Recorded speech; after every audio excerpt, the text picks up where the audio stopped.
Coming up on Apex TV 360, what our industry is doing to ensure access to vehicle data and what this means for car owners.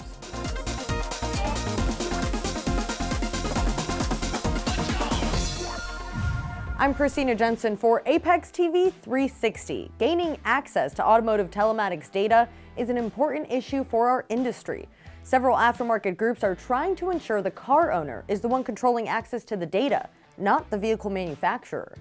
Bills in Massachusetts and Washington are looking for vehicle owners and independent repair facilities to gain access to this data. Here to talk more about this is the Senior Vice President of Regulatory and Government Affairs for the Auto Care Association, Aaron Lowe. Aaron, let's first discuss the access to data issue. But the information we're interested in the repair industry is the diagnostic data, the health data from the vehicle. And all that data is being sent wirelessly from the vehicle to the vehicle manufacturer. And this is a problem because right now, the independent repair shops have to go through the manufacturer to get that information. They either have to get authorization from the manufacturer to get to the onboard diagnostic port, or they have to go through the manufacturer's cloud to obtain that data. So that's making the manufacturer the gatekeeper for all the data from the vehicle. Can you give us some specifics on the bills in Massachusetts and Washington?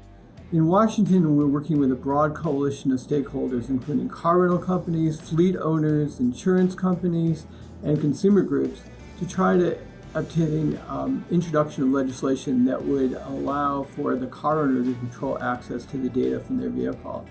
In Massachusetts, where we had the right to repair effort back in 2012, we've also launched an effort to amend the right to repair bill to cover access to data wirelessly. The right to repair law in Massachusetts required the same tools and software to be available to the independent aftermarket. It did not address wireless access to data, and it did not address access to the onboarding diagnostic system. Aaron, any other issues automotive aftermarket groups are currently addressing in Washington? We're also fighting for passage of USMCA, and we hope that the House will take up the issue. We think there needs to be a really strong effort to move the House to take up what is the next generation of NAFTA. But right now it's stalled in the House. So the other major issue that we're following are the tariffs that have been instituted by the Trump administration. So we're going to be holding an education session during Apex, which we hope our members will attend. I think this will provide some really good information and tools that they can use to try to maneuver around these tariffs. Thank you so much, Aaron, for taking the time to speak with me. Thank you, and I hope I see you in Apex. The Apex EDU session Aaron just mentioned will be held at 11:30 a.m. on Wednesday, November 6th. The session is co-programmed by the Auto Care Association and AASA. For a full list of this year's education at Apex, head to apexshow.com. Apex 2019 runs November 5th through the 7th at the Sands Expo in Las Vegas.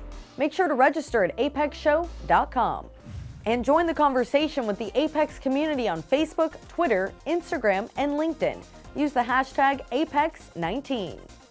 I'm Christina Jensen for Apex TV 360. We'll see you next month.